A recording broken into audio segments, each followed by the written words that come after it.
Muda, entendeu, Alexandre? Eu estava ali, então. Cheguei um pouquinho atrasado, não peguei aquele pedaço da usura do comentário. Mas eu li no livro A Sociedade dos Comediantes, Perfeita.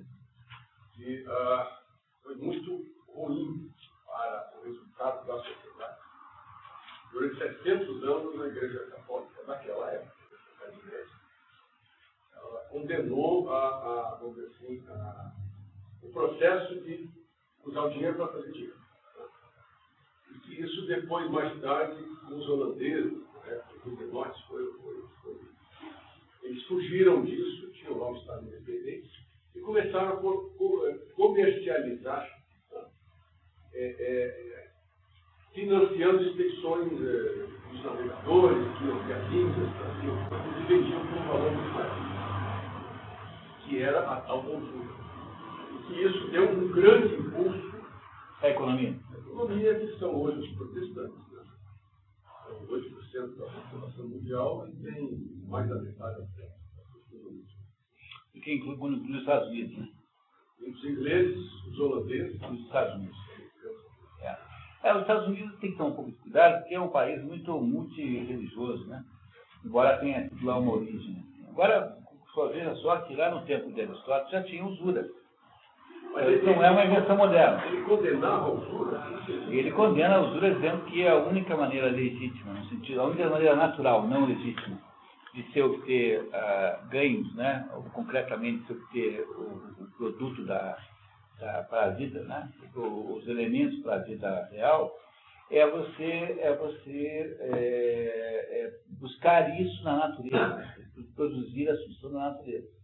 E que isso era assim no início, e que, então, todas as pessoas faziam trocas de produtos in natura, que se chama, em termos econômicos, escambo, e depois, como se inventou a moeda para tornar isso mais fácil, a moeda como que enlouqueceu e passou a ter uma vida própria, e passou a gerar a ideia de ter coisas para revender, ou a ideia de emprestar dinheiro para obter mais dinheiro, são perversões da economia. Isso aqui não chama de economia. Essas coisas são crematísticas. É outra coisa. Mas hoje em dia, a aplicação dos juros, das aplicações, dos empréstimos, não tem muito. Isso, obviamente. Só que o problema é que quando você leva isso ao limite, né, você tem a situação que tem hoje, porque não há um produto real correspondente a. Porque a moeda não tem só uma questão de volume.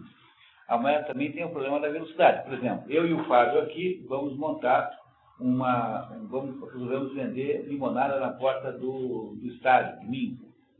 Então eu faço uma jarra de 20 litros de limonada e faz outra. Aí eu saio de casa com R$1 e ele sai sem nenhum R$1. E nós, os dois, botamos um preço, combinamos um preço, obviamente, né? R$1 por copo. E aí então eu começo, o jogo não acaba, começa a ficar com sede, eu vou lá e compro com o meu R$1, compro um copo de limonada do Fábio. Aí eu faço, pô, mas tá quente mesmo. Pega o R$1 que eu dei para ele e compra um copo da minha limonada por R$1. Mas como a dele está muito boa, né, então eu vou lá e compro outro copo de limonada, e quando termina o jogo, nós dois tomamos R$40 de limonada com uma nota só. Então, significa que a moeda tem dois fenômenos ligados à moeda. Um é a quantidade. No final, hoje precisa 50 centavos emprestados para poder pagar o banheiro. Então, porque vai ser o terror, né? Eu devia ter usado um exemplo com chopp, né? Era mais claro. Então compreendo que a dinâmica da moeda é uma mistura de quantidade com velocidade. Não é isso? Quantidade e velocidade. Então, essas duas coisas juntas, há fórmulas matemáticas para saber que isso é que fazem a movimentação da economia. Quando a moeda ela enlouquece e torna-se um assunto individual, né, então o que acontece é que ela vai se despregando do mundo real. Então, hoje, se você pegasse e saísse para realizar, né, toda a moeda que existe no mundo, comprando coisas, não haveria coisas propagáveis, não haveria uma inflação tão estúpida. porque não é tão estúpida, porque a inflação realmente é isso, né? A inflação, rigorosamente falando, é uma disparidade entre, uma desproporção entre a oferta e a demanda, a demanda de dinheiro, né? Então, como haveria muita gente querendo comprar automóvel, o que você faria? O vendedor do automóvel aumentaria o preço até expulsar os mais pobres. Então, o que você tem, na verdade, ao deixar a moeda enlouquecer, você tem uma situação potencialmente desastrosa e imensa, que é uma bolha financeira que uma hora ou outra vai explodir. O caso da depressão, né? Foi isso. A depressão de 29 foi isso. A Tem muito dinheiro desde a guerra, desde o pagamento do financiamento da guerra. Mas a produção, a depressão de 29 não era o contrário. Não valiam aquilo. É que era o contrário na prática, no sistema econômico, era assim. Você teve uma crise de confiança na Bolsa, né, porque o que aconteceu é que foram descobertas empresas que não existiam com ações da Bolsa. Aí criou uma desconfiança generalizada sobre a qualidade das ações da Bolsa. E aí, então, as empresas pararam de se capitalizar e começam a não ter mais capacidade de vender. E, na verdade, as empresas estavam todas lá, mas o que acontecia é que o dinheiro foi sumindo. O dinheiro foi desaparecendo porque o dinheiro foi para coisas concretas, reais, e aí então não dá para vender para ninguém nada, porque ninguém comprava. Como você não tem para quem vender, você demite os seus funcionários, uma parte, com metade. Esses que foram para a rua não têm mais dinheiro para comprar nada, então eles diminuem ainda mais a demanda. E você vai, então, criando uma espécie de buraco no qual você se mete, porque quanto menos consumidores tem, mais desempregados tem e, portanto, menos dinheiro tem. E até que chegou numa hora em que estavam todos os produtos aí à vista, com preços baixos, mas não havia ninguém que tivesse dinheiro para comprar. É o contrário da inflação. Isso é uma situação muito pior que a inflação. Aí o Lord Keynes deu uma sugestão muito inteligente, que era o seguinte: você pega metade dos empregados e paga para abrir um buraco, e paga a outra metade para fechar. Aí paga a primeira metade para abrir e a outra para fechar. Porque você tinha que dar dinheiro na mão das pessoas, mas não podia ser dinheiro positivo. Porque se você fabricasse mais bicicletas, só piorava a situação. Então tinha que dar de presente mesmo dinheiro para o pessoal poder sair comprando de novo. Aí como se começa a comprar, o comerciante vendeu, encomenda para a fábrica recontrata todo mundo e começa o ciclo virtuoso. Então é essa situação, né? Mas o que é no mundo hoje é o contrário. Você tem uma incapacidade do sistema econômico de representar em bens concretos o volume de dinheiro que tem. E não precisa nem aumentar o volume, basta que aumente a velocidade, como eu mostrei com o exemplo do Fábio. Se começar a haver uma espécie de desconfiança da liquidez do dólar, então todo mundo vai se livrar dos dólares e vai pegar euros, ou ouro, né? Se o euro também está sob suspeita. Então o que acontece nesse momento no mundo é que, se houver uma crise de confiança generalizada, explode o dinheiro, explode o sistema financeiro internacional, ninguém mais paga ninguém. Quer dizer, o sistema financeiro vai derreter. É uma potência real nesse momento, porque o que acontece é que o dinheiro se transformou numa coisa absolutamente autônoma. Não tinha isso no tempo que o dinheiro representava um metal, um padrão ouro, até pouco tempo. Tá? E hoje o dinheiro não pensa nada, ele é apenas uma garantia fiduciária. O governo diz que vale. Mas as pessoas têm até um limite acreditam no governo, mas não acreditam mais. Por que não tem inflação no mundo, então? A inflação está baixa? Não tem inflação no mundo porque a globalização impede. Porque o sujeito que vai levantar o preço não consegue, porque sempre tem alguém na Coreia, na China, que vai vender mais barato que você. Quer dizer, o que aconteceu no mundo moderno foi a destruição da inflação. A globalização destruiu a possibilidade de inflação. Como é que você levanta preço? Só se você tivesse uma garantia de proteção de mercado. Daí os produtores diriam assim: não, agora nossos pregos são mais caros. Mas o que acontece se alguém fizer isso? No dia seguinte você importa da China, da Coreia, da onde, pela metade do preço. Então, a maior inter-relação internacional de mercadorias impossibilita o aumento de preço, de modo discricionário. Agora, existem aumentos de preço que não são inflacionários tecnicamente. Quando a jada e os tomates queimam, você não pode chamar o aumento de tomate de inflação, porque, na verdade, isso não é aumento de inflação, é aumento de preço de tomate. Entendeu a diferença? A inflação é um fenômeno monetário. Tá? É uma doença da moeda. É um excesso de moeda. Isso é inflação, excesso de moeda. Não tem a ver com o fato de que agora não tem mais tomate, porque queimou. Então, você tem que expurgar do índice inflacionário a justiça, expurgar essas oscilações dos preços, tanto para baixo quanto para cima, de determinados produtos que compõem aquelas cestas teóricas que você investiga para calcular a inflação. Como é que calcula a inflação? Você baliza um determinado, uma cesta de consumo, né? E acompanha todo mês aquela cesta. Aí tem 30 maneiras de fazer isso. No Brasil tem 30 critérios para medir a inflação. Tem GPE, tem IGP, tem tudo quanto é coisa, IPA, tem tudo quanto é. Cada um tem um critério diferente. Um mede no dia 1º, no dia 15, no dia 30, um que de primeiro é igual. O outro mede só o consumo da classe média. Rigorosamente falando, cada pessoa tem um índice inflacionário diferente. Então, se você só consome produtos importados e há um aumento do dólar vertiginoso, a sua inflação ficou alta. Então, cada um tem a sua inflação pessoal, mas não dá para você governar o Brasil assim. Então, tem que ter índices aí que são, digamos, consensualmente coletivos. Então, esse é o problema. A moeda ela tem uma utilidade que a Aristóteles não era capaz de ver naquela época, né?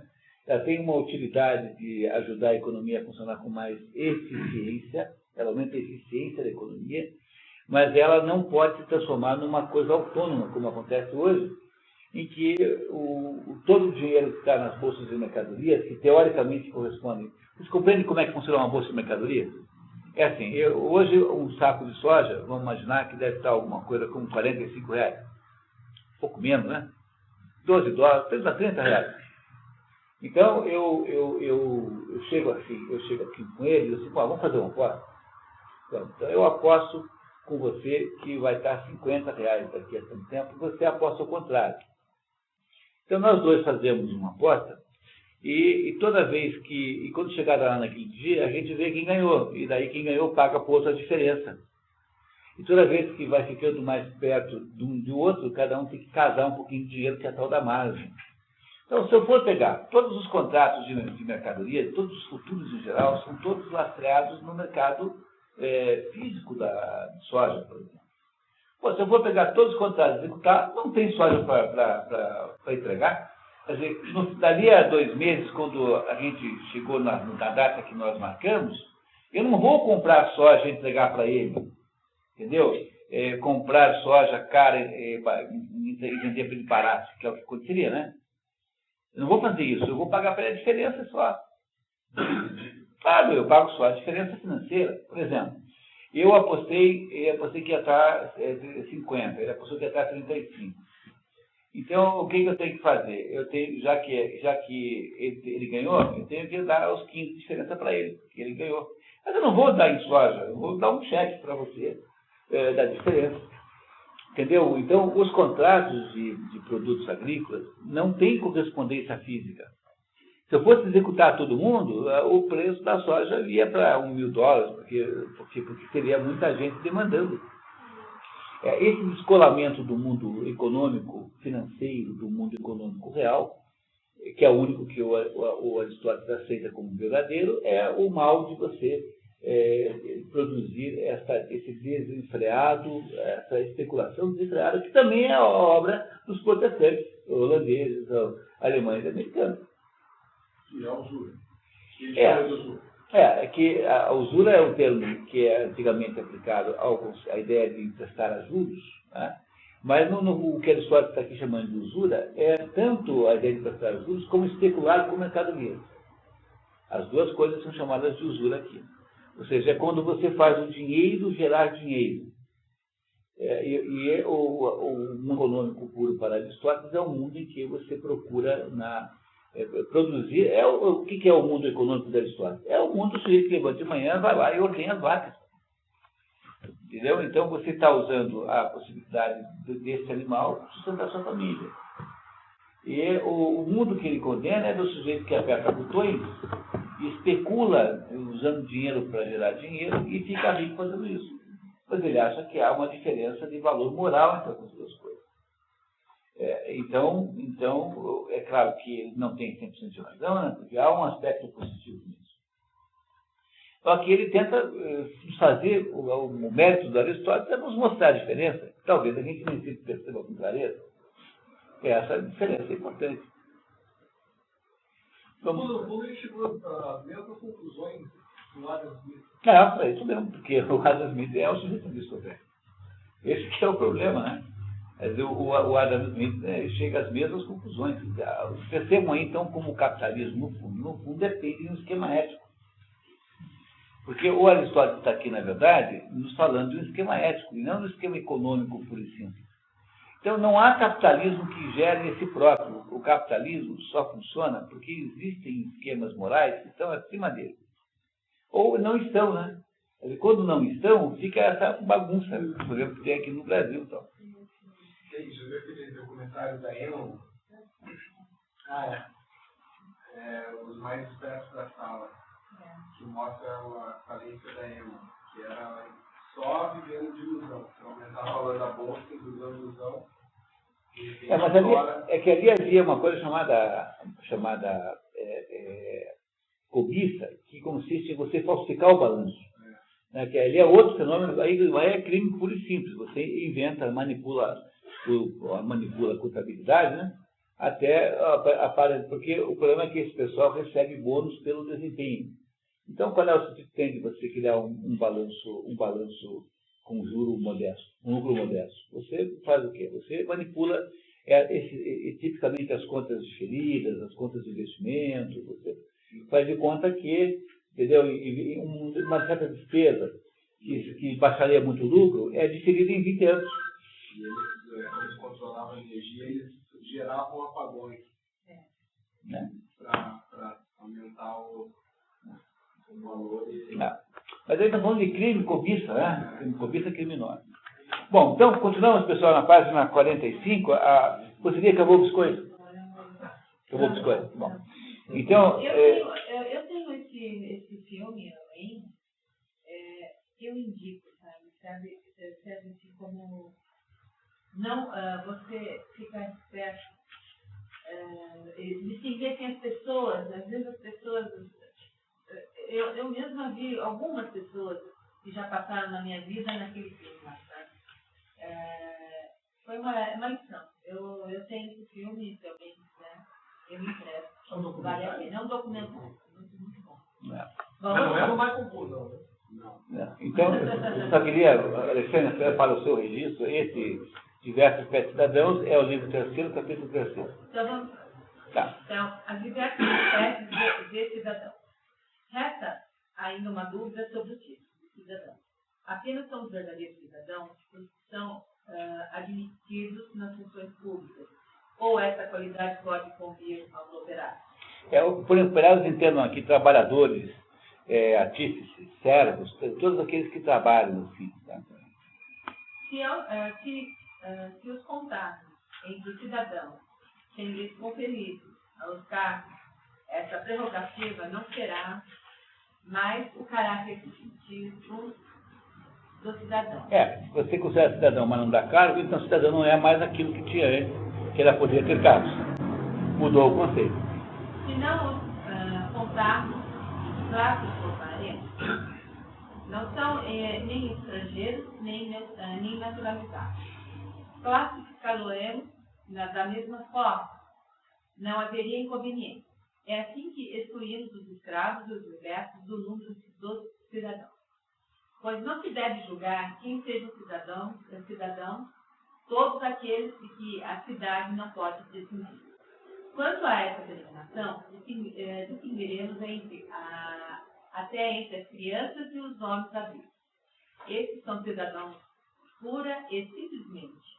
Aqueles não o são, senão em esperança ou imperfeitamente.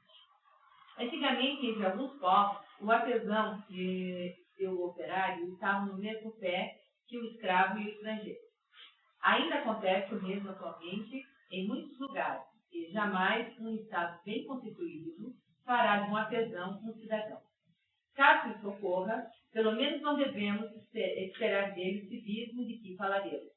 Essa virtude não se encontra em toda parte. Ela supõe um homem não apenas livre, mas cuja existência não o faça precisar dedicar-se aos trabalhos serviços. Ora, que diferença há entre os artesãos ou outros mercenários e os escravos, a não ser que estes pertencem a um particular e aqueles ao público? Por pouco que prestemos atenção a ela, esta verdade se manifestará. O desenvolvimento só pode torná-la mais evidente. Isso é uma coisa muito importante, porque ele está dizendo o seguinte, que você não deve dar o poder para o pessoal do dinheiro, o pessoal da economia. Como ele não fala em termos de casta, fica um pouquinho assim estranho. Mas quando você conhece o sistema das castas, você entende que a primeira casta é brahmânica, em cima, que tem por missão orientar os outros. A segunda casta é a casta política, a casta, digamos, guerreira, né, na tradução da palavra kshatriya. E essa é a casta do governante em si. A terceira casta é a casta do vaishya, que é o que nós chamaremos hoje de empresário. Isso, no fundo, se a gente quiser falar em termos mais simples, a terceira casta é a casta burguesa, no sentido que a palavra burguesia tem de legítimo, né? O burguês é um sujeito cuja existência é voltada para uma aquisição de um patrimônio. É isso que configura a mente burguesa. Burguês é alguém cuja vida é pautada por quê? A primeira casta não é pautada por isso. A primeira casta quer atingir alguma coisa que não está nesse mundo. A verdade, o esclarecimento dos fatos. A segunda casta não quer também atingir patrimônio, não, pelo menos não primariamente. A segunda casta quer atingir o quê? Ela quer o poder puro e simples. É o que acontece com o rei Lear. Quando você quer entender a segunda casta, entenda o rei Lear. O rei Lear só se rebela contra os desaforos que lhe fazem quando ele perde o exército. Aquele exércitozinho Brancaleone, né, que tinha 100 cavaleiros. E a terceira casta, não. A vida da terceira casta é uma vida aquisitiva. O sujeito tem o que pauta o sucesso da terceira casta, que é a casta burguesa. É ter uma casa bacana, num lugar assim que seja dificultado, ter um automóvel mais ou menos bem, botar os filhos num colégio que tenha aí um certo prestígio, né? Ter aí um telefone mais ou menos moderno, usar uma roupa de grife, ser visto no shopping center, almoçar no McDonald's, coisas desse gênero. Eu digo isso assim, sem nenhuma crítica, eu acho que é absolutamente imprescindível que existam pessoas assim, senão o mundo não se organiza economicamente. Mas o que Aristóteles está dizendo é que não dá para você mandar esse sujeito governar o país. Vocês estão entendendo essa diferença? Quer dizer, o artífice, o artesão, o sujeito que tem... Porque no tempo de Aristóteles, quem é a burguesia? Não há burguesia, não há um pedaço da população que é produtora. O que há são esses fazedores de tapete, fazedores de não sei o quê, o sapateiro, né? O fulano que faz instrumentos musicais, o fulano que vai lá limpar o estábulo, o outro que cuida do cavalo. Então, há um mercado de prestação de serviços que são, digamos, os proto-burgueses da época. Então, esses proto-burgueses ficaram super-burgueses no mundo moderno. Não é isso? Então, o que é o George Soros? É esse plano. É esse pessoal da Enron. O pessoal da Enron não pode governar os Estados Unidos, entendeu? Que eles fiquem ricos está muito bem. Não há nenhum problema nisso. Podem até trapacear um pouco, pode. Não tem problema. Que eles produzam a melhor energia entre eles, ótimo. Então, a primeira coisa que tem que fazer é deixar os sujeitos trabalharem, porque eles acabam sempre beneficiando o conjunto. Mas o Bush estava por trás disso. Do Enron? Bom, eu não sei, porque não sei, tem que ver a história lá como é que é, né?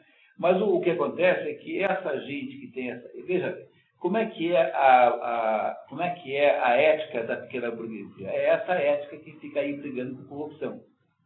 Vocês acham que o Jader Barbari, que é o cara da segunda casta, tem alguma possibilidade de se impressionar com um discurso de somos contra a corrupção, pela honestidade, não dão a mínima para isso, porque a segunda casta acha absolutamente infantil e ridículo as pretensões moralizantes da terceira. Então você não pode botar a burguesia para governar o país, porque a burguesia tem uma visão pragmática, dinheirista da vida, uma visão patrimonial da vida. E você não pode dirigir o país como se fosse uma empresa, porque não é assim que funciona. O país é muito mais complexo do que isso. Então, quando o Aristóteles diz que não é para você botar, que não se deve colocar o artífice no mundo político, né? Porque para ser cidadão está no mundo político. Ele está dizendo isso em outras palavras, que você não pode, e na época dele os artífices eram pouquíssimas pessoas. Então, no panorama atual, em que a burguesia é muito maior, e você, tocando em miúdos, você não pode entregar ao governo do Brasil para a terceira casta, do país para a terceira casta. Não pode, porque a terceira casta, ela é quase a quarta. A terceira casta lida com assuntos da matéria. A terceira casta tem só uma abordagem material. Porque o que é que faz sentido? A casta é determinada quando você pergunta assim, o que é real para você? Para a quarta casta, o real é o corpo. Só o corpo que a pessoa tem. Eu estou aqui vivo, eu quero continuar vivo, quero receber o salário. A terceira casta acha que o que é real são as coisas. Então, a terceira casta é aquele negócio. O sujeito é dono de uma editora, para ele tanto faz fazer para ele tanto faz vender um livro de Umbanda como uma Bíblia. Não tem diferença nenhuma.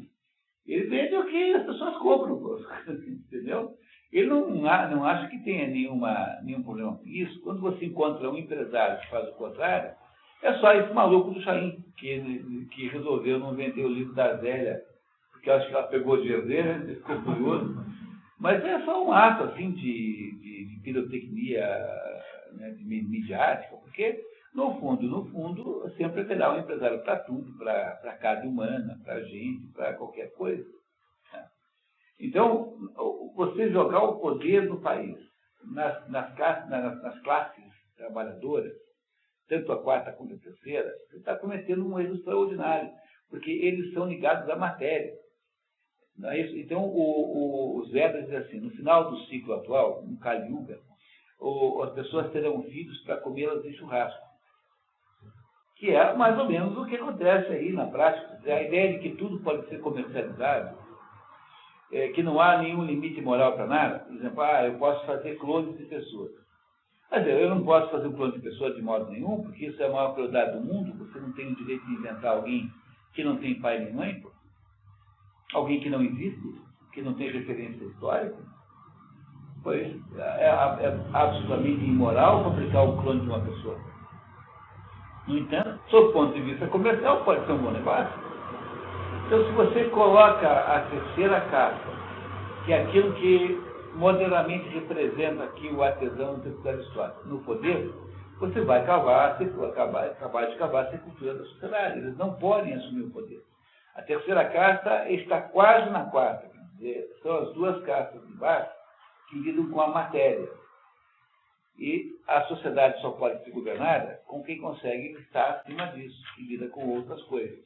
Então, a classe política é melhor para a sociedade do que a classe empresarial como governante. Toda a vida.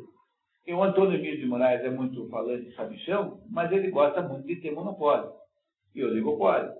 Então, ele fica lá fazendo na Folha de São Paulo, dando lição de moral em todo mundo, mas ele é só um monopolista. Mas mesa de PUC. Tá certo. Tem lá um populismo. Aí é demagogia, né? Já é passa a ser demagogia. Entendeu? Então, não é para botar o poder na terceira casta. É isso que o Aristóteles está nos contando aqui.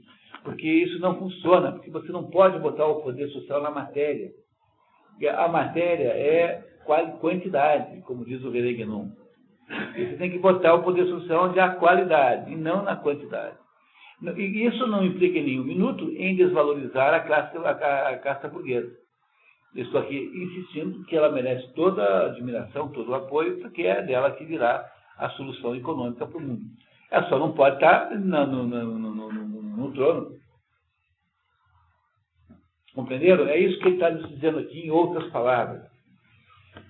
Bom, já dissemos que há várias espécies de Constituição. e de governo. Há, certamente, portanto, vários tipos de cidadãos, sobretudo entre os que chamamos de súditos. Que são das monarquias, né? É isso. Existem constituições pelas quais os operários e os mercenários devem ser cidadãos, mas existem outras pelas quais isso é impossível.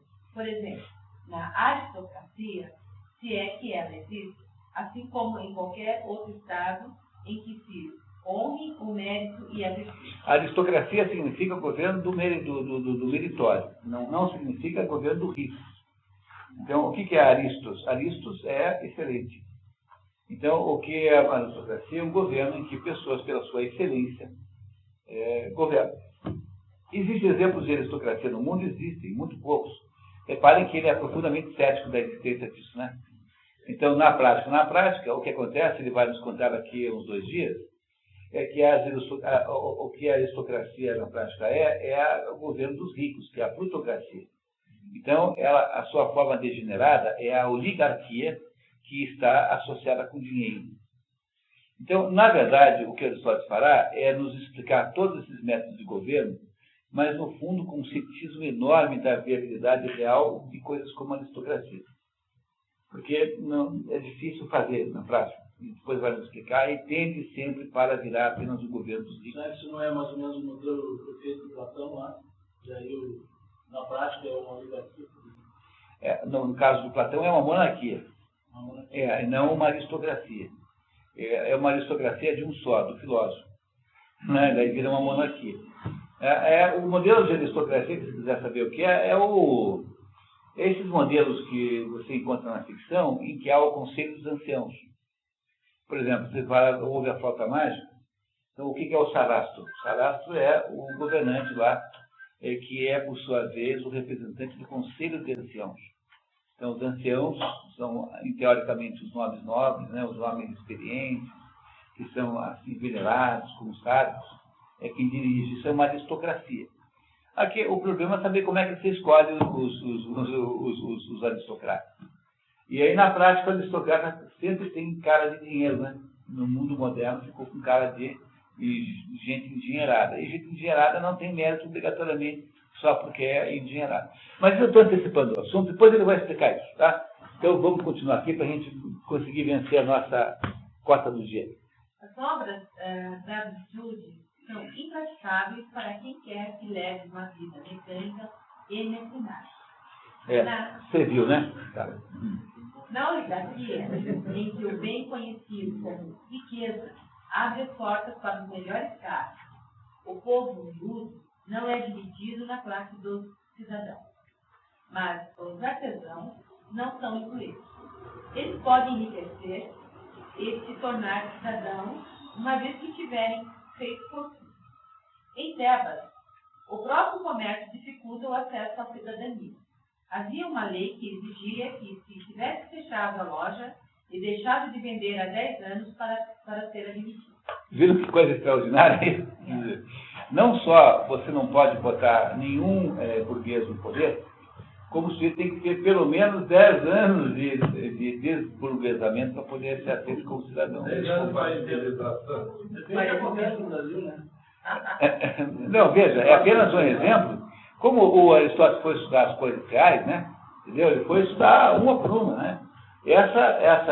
Uma regra como essa, que é uma regra obviamente draconiana, inaplicável, mas é um reflexo dessa ideia que está por trás dessa afirmativa de Aristóteles, de que o sujeito que está lidando com o dinheiro não deve governar. Porque quem está lidando com o dinheiro, ele vê os seus interesses econômicos, em primeiro lugar, e constituirá uma... É isso que você tem hoje nesse negócio chamado economia liberal. Então, o que acontece? Você criou empresas tão grandes, tão estupidamente ricas, tão incrivelmente ricas, tão estupidamente ricas, os milionários. Estava no jornal esse dia, você me disse, né, que no Brasil tem mais de 20 mil milionários do ano passado para eles. Pessoas com mais de 1 milhão em ativos financeiros. Quer dizer, dinheiro no caixa, né? Assim, dinheiro líquido, né? No Brasil. Então, você tem uma concentração, um aumento de riqueza tão estúpido com a globalização, que essa gente começa a achar que ela devia ter mais poder. E é aí que você faz a sociedade entre o dinheiro e o político malandro, que é essa conversa do Banco Itaú elogiar o Lula. Porque o Banco Itaú vê o Lula como sendo um garantidor do lucro dele. Então, não é que o Banco Itaú inventou o Lula, é que o Lula inventou o Banco Itaú, ele não sabe. Porque o Banco Itaú não sabe que ele é só um porquinho que está sendo engordado para ser comido no Natal do ano que vem. Entendeu? Então, no fundo, é a abordagem fabiana que foi inventada, e esses milionários, todos gente de dinheiro, começam a ingenuamente acreditar que eles é que vão mandar, e que eles têm poder de mandar no Estado, quando na verdade eles são apenas massa de manobra, e vão descobrir isso um dia. Mas o entusiasmo dessa gente pelos governos, quaisquer que sejam, veja, para o dinheiro, tanto faz o governo que tem lá. Tanto faz se é socialista, capitalista. O dinheiro não tem preocupação com o sistema político. Porque o dinheiro está abaixo do sistema político. Então ele vai adaptar o que tiver. Né? Então essa atitude é uma prova de que você não deve dar o poder para a burguesia. Não é a burguesia que tem que liderar. Você tem que liderar o Brasil com gente então, do mundo político que tenha sido formada e instrumentada pelos melhores brancos. Esse é o único jeito de fazer. Né? Então, por que é que os países desenvolvidos são assim? Porque você tem uma elite brahmana de primeiríssima qualidade e você tem uma elite política que foi estudar com ela. Então, existe um livro chamado Preparing for Power, em que o autor defende a tese de que toda a elite americana, seja ela de qual for o âmbito, for política, econômica, o que quer que seja, é formada em 200 escolas médias. E só isso, tem 200 colégios que não são como esses high schools, são colégios internos, tempo integral, em que o moleque chega lá com 16 anos e vai ler Platão, Aristóteles, Heródoto, Tucídides. Mas não é, vai fazer o que nós fazemos aqui 8 horas por dia durante 4 anos. Um moleque de 16 anos.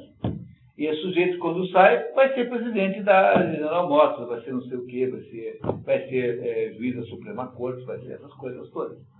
Nenhum país que deu certo imaginou que pudesse produzir um sucesso social com base na economia. A ideia da economia é sempre mais baixa. Isso está aqui em Aristóteles também, vamos ver daqui a 5 minutos. Então, você tem que preparar a elite política com a melhor formação bramânica possível. Então, não é que o político vai ser brahmane. O político nunca é brahmane. Mas ele vai ser, de alguma maneira, arrumado, né? Vai ser desenhado pelo brahmane. E aí, quando você faz isso, por exemplo, eu contei para vocês que quando o Clinton elegeu, a primeira coisa que fez, no primeiro governo, foi fazer um discurso de 1h30 em homenagem ao Carroll Quigley. E o Carroll Quigley, que era professor dele na Universidade de Princeton, foi assim: Clinton, eu vou ensinar para você agora o que é esse negócio de política. E aí é que você faz os grandes, aí o nível sobe muito, né? Mas por que os brahmanes não podem governar? Porque o brahmane não pode governar, porque o brahmane depende, a credibilidade do brahmane, o brahmane só funciona, a autoridade do brahmane só é autoridade se ela for voluntária e espontânea. Você tem que querer acreditar no sujeito e acreditar no que você quer. E o governante, a raiz da autoridade do governante é a violência possível que ele pode fazer contra você. Então, não pode ter o rei filósofo e o brahmane não pode governar, porque você nunca saberá se o estão obedecendo porque o respeitam ou porque o temem. Essas são duas funções incompatíveis uma com a outra.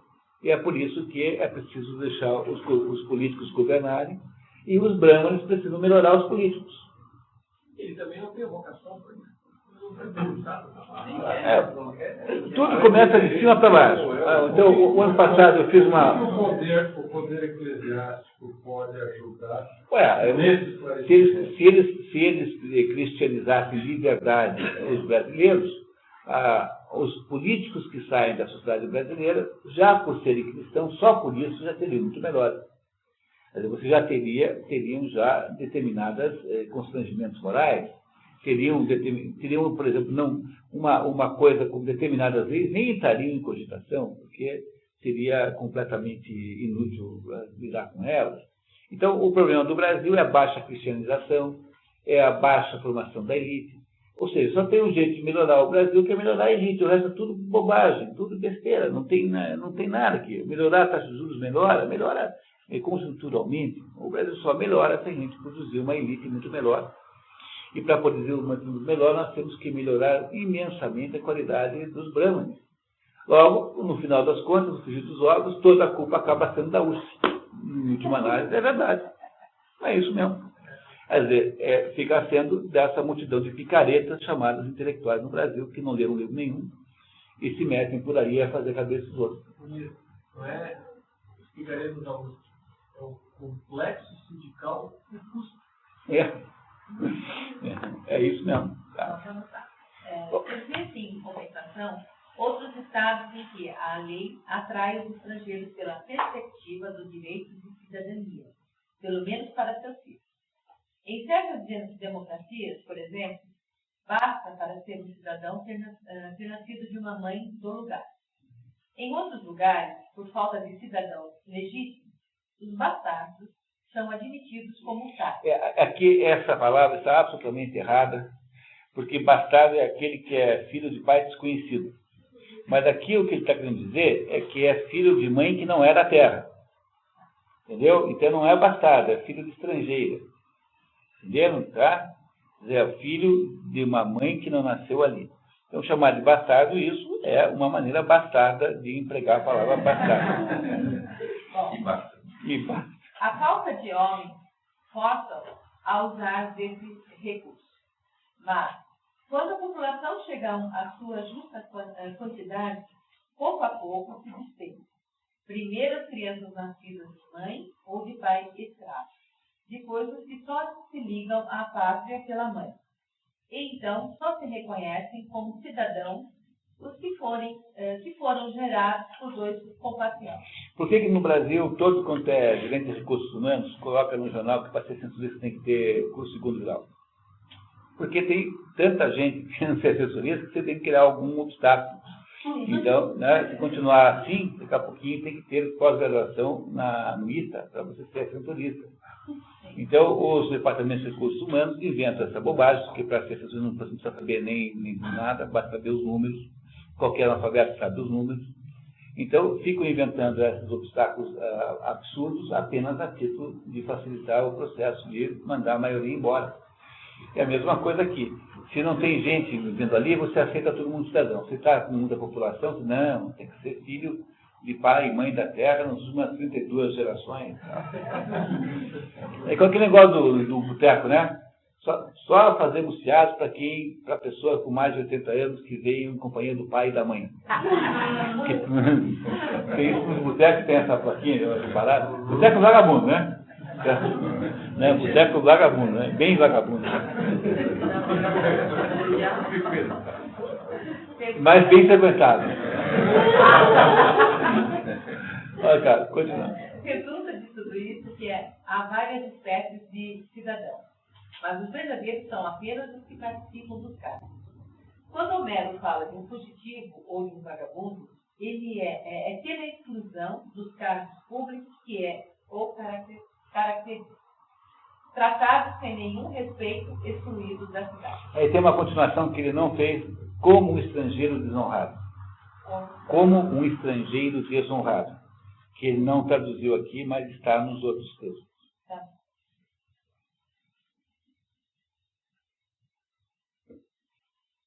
Quem quer que não participe dela, com efeito, é como um estrangeiro que acaba de chegar. Ele parafraseou Homero agora, né? Que eu não tinha colocado, parafraseou agora. Se em algum lugar escondem essa distinção, fechando os olhos sobre os domiciliados que usurpam a qualidade de cidadão, é para iludir e disfarçar sua malignidade. Iludir quem? Os habitantes. Para iludir os habitantes da cidade e disfarçar a malignidade de quem? Dos domiciliados indevidos. As virtudes que fazem o cidadão e o homem dever. Livro 3, capítulo 2, Alexandre. Livro 3, capítulo 2. Esse aqui é livro 3. Não, é que eu estou dizendo para o Alexandre porque esse livro aqui é uma condensação, né, dos textos originais, só para ele saber que, como ele tem os dois livros, ele vai acabar depois comparando. Então, as virtudes que fazem o cidadão e o homem de bem. Os objetos que acabamos de tratar levam-nos agora a examinar se as mesmas virtudes fazem o homem de bem e o bom cidadão.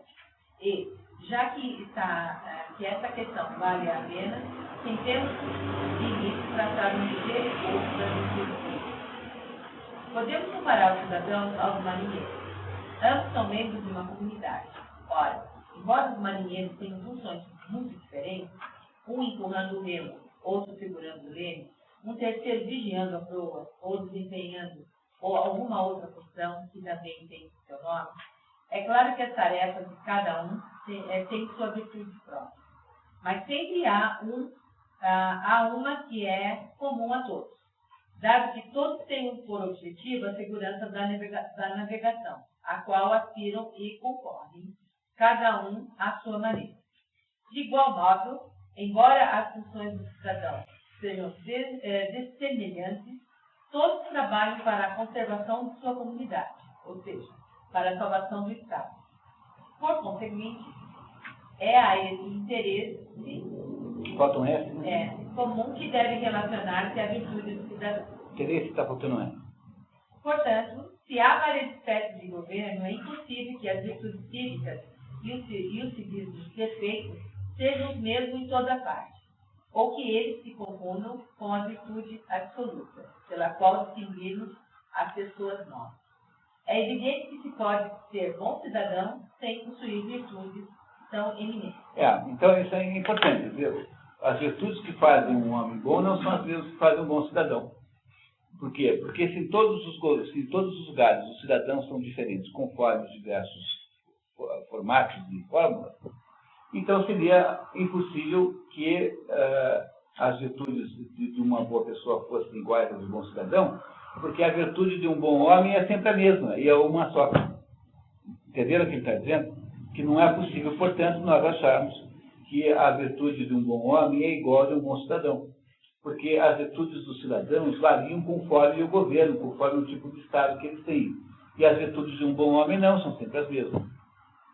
Ele fala virtude, ele não está confundindo com habilidade. Ele está falando em arete, no original, em grego, e arete é uma palavra difícil de traduzir, porque ela é dessas palavras que tem muitos sentidos. Excelência, mérito, virtude, competência, habilidade. É isso, quer dizer, o que faz você ser bom cidadão não é a mesma coisa que faz você ser um bom homem. O maior exemplo disso tudo é a morte de Sócrates. Porque Sócrates, do ponto de vista da cidadania ateniense, era um mau cidadão, tanto é que foi morto, foi condenado à morte.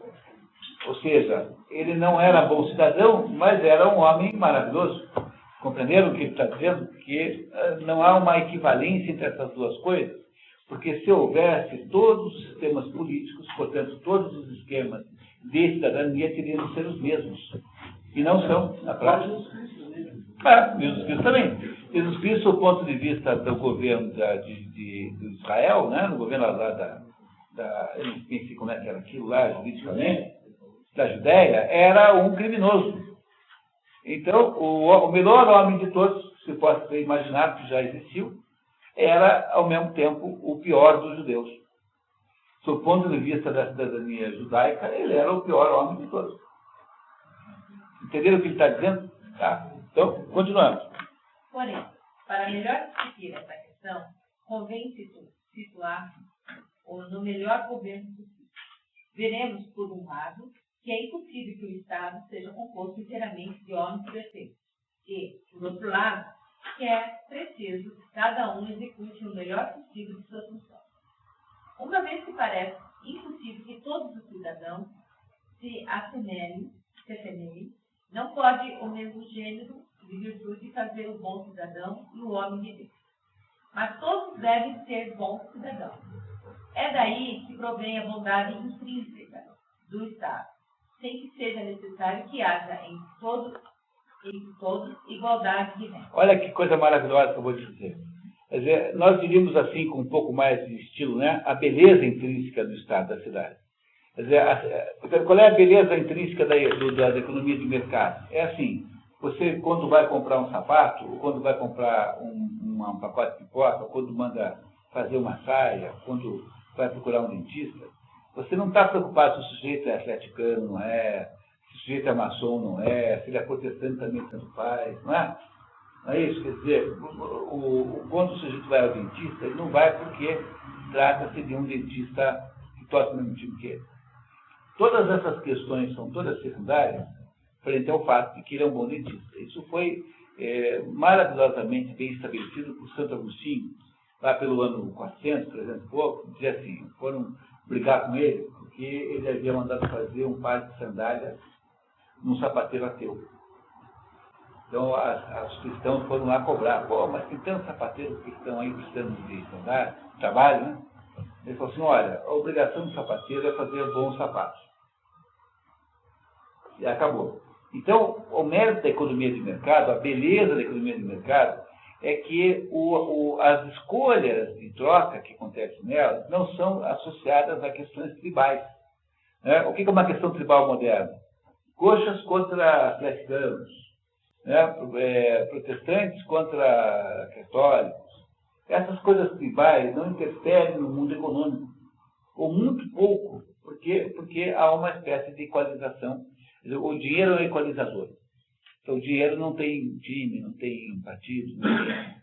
E a mesma coisa acontece aqui na sociedade. Quer dizer, qual é a beleza da sociedade, da cidade? É assim, todo mundo pode ser cidadão, mesmo havendo diferenças de valor moral entre as pessoas. Então, um é uma espécie de delinquente, mais ou menos, né? Quase delinquente, e o outro é quase santo.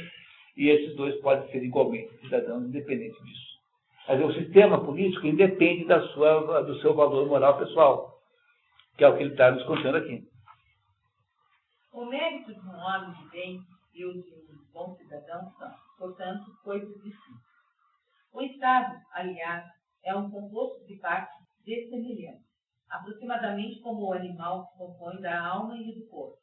A alma de razão e de paixão. A família do homem e da mulher. A casa do senhor e do escravo. Razão e paixão é fundamental entender, é um conceito aristotélico. A alma é composta dos sentimentos, isso que nós sentimos como dor, amor, tristeza, alegria, e do processo racional. Então a alma é uma somatória dessas duas coisas. Tá? Abrangendo o Estado, todas essas partes e muitas outras de espécies diferentes, não pode haver, portanto, o mesmo gênero de virtudes para um e para outro.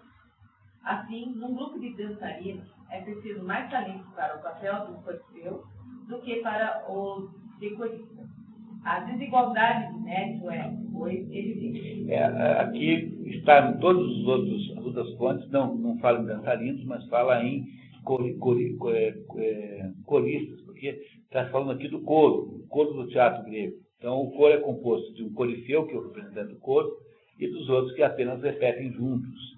Então, aqui nós vamos ter que, na verdade, precisamente, está como coreutas. Então, tire dançarinos e põe coreutas no lugar, que é a tradução melhor, coreutas. No fundo, a ideia é a mesma, mas a tradução aqui está equivocada. Mas não há nenhum lugar em que a virtude do bom cidadão seja a mesma que a do homem de bem. Quando falamos de um bom comandante, entendemos por isso um homem de juízo e de honra. Exigimos, sobretudo, a prudência naquele que governa. Alguns exigem ainda outras qualidades no governante máximo. Vemo-lo pela educação dos filhos de reis, que são criados no adestramento de cavalos e na disciplina militar. Que não me ostentem todos esses talentos vulgares, que mostrem ao Estado as virtudes necessárias. Aqui, novamente, uma tradução melhor seria assim: nada de arte sutis comigo, apenas aquilo que é requerido pelo governo. Então, nada de arte sutis comigo é como pensa o governante. Eu não estou querendo saber nada de filosofia. Eu quero saber o seguinte: como é que se governa? Isso aqui é uma remissão à própria formação que o Aristóteles deu ao Alexandre. Tá? Quando o Aristóteles foi professor de Alexandre, ele ensinou Alexandre a ser governante. Então, ele não ensinou Alexandre a ser filósofo. Se fosse o Platão, que fosse dar aula para Alexandre, ele ia dizer à população, bom, agora vamos entender o que é filosofia. E olha só, está dizendo o seguinte, que fez o contrário, porque esse Alexandre, convenhamos, não tinha nada de filósofo, né? Quer dizer, era um sujeito que achava que tinha que conquistar o mundo. Ele não fica perguntando assim, o que será que é conquistar? Entendeu? Então, enquanto Platão teria dado a Alexandre uma formação de teórico filósofo, para criar um rei filósofo, o Aristóteles está dizendo aqui, olha, ele está referindo-se aqui a uns versos do Eurípides, de um fragmento de uma peça perdida, e que o Eurípides fala assim, olha, nada de sutileza, vamos logo ao que interessa ao Estado. Então ele está dizendo que o governante tem que ter uma educação de governante, uma educação especial que não a educação que os outros recebem. É isso que ele está querendo nos dizer aqui. Bom, o que supõe um treinamento particular para as pessoas desse nível? Se entre os altos funcionários o mesmo mérito faz o homem de bem e o bom cidadão, se, ademais, a qualidade de súbdito não exclui a de cidadão, a virtude cívica não será, porém, a mesma coisa que chamamos purificamento de mérito. Haverá sinonímia apenas em alguns cidadãos, vale dizer, nos que estão no governo do Estado. Em qualquer outra classe, as qualidades são distintas. Talvez tenha sido isso que fez Jasão dizer, só conheço uma arte e só sei reinar. Esse Jasão era um tirano lá da época, não é o Jasão dos Argonautas, não, tá? Não. Tá? É um tirano da época. E ele diz assim, olha, eu só sei fazer uma coisa que é mandar. É o rei Lear. O rei Lear só sabia fazer uma coisa que é mandar. Então, você destrói a identidade ontológica do sujeito quando você retira o exército dele. Então, o que ele está dizendo, novamente, voltando à teoria das castas, está dizendo que o sujeito que é profundamente, nascido profundamente com uma das castas, ele não consegue sair daquilo. Ele é prisioneiro daquilo como se fosse um destino que ele não controla mais. Continuamos. No entanto, é bom saber igualmente mandar e obedecer. E um cidadão experimentado é aquele que é capaz de ambos os papéis. Suponhamos um homem de bem que só saiba comandar e um cidadão que saiba e outro. Eles não terão o mesmo valor, já que desses diferentes papéis é preciso que o homem destinado ao comando aprenda e seus súditos outro. O cidadão que participa de ambos deve aprendê-los de igual modo e conhecer os diversos tipos de comando. Pois há inicialmente o comando do senhor, que se exerce sobre o que chamamos de empregados necessários. Não é preciso que aquele que o exerce saiba fazer os trabalhos de serviço, basta que saiba utilizá-los. Cabe aos seus servidores saber a execução. Assim como há vários tipos de função de serviço, há também vários tipos de escravos. Entre as pessoas que estão em servidão, é preciso contar os trabalhadores manuais que vivem, como indica seu nome, do trabalho de suas mãos e os artesãos que se ocupam dos ofícios só. Aqui está, hoje, não há correspondência dessa tradução nos outras duas lá. Então, é como se esse tradutor tivesse inventado, o original, né? Essa ideia de sólido. Não há essa ideia de sólido nos outros textos. Então, na verdade, está dizendo que há o escravo e o artífice, só isso. Então, tirem esse sólido fora. Ele está nos atrapalhando e não está nos outros lugares. Assim, em alguns lugares, antigamente, antes que o povo chegasse à extrema licença, quer dizer, o excesso de direito de voto, né? Direito de voto. Os cargos ou poderes públicos não eram conferidos a esse tipo de gente.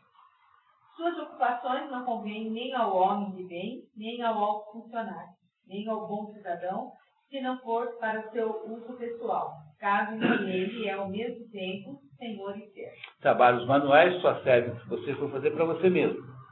Tá? Então, fazer a sua própria barba. Para montar barbearia é uma maneira de você se auto-exilar do mundo político. Porque aí, a partir do momento que você viver do ato de fazer barbas alheias, você agora está na terceira casta. Né? Não diz assim, porque ele não fala no uso das castas, e você se tornou incapaz de, em princípio, de exercer os cargos públicos necessários. Mas há um outro tipo de comando que tem os súditos, as pessoas livres e de mesma condição. É o que se chama o governo civil.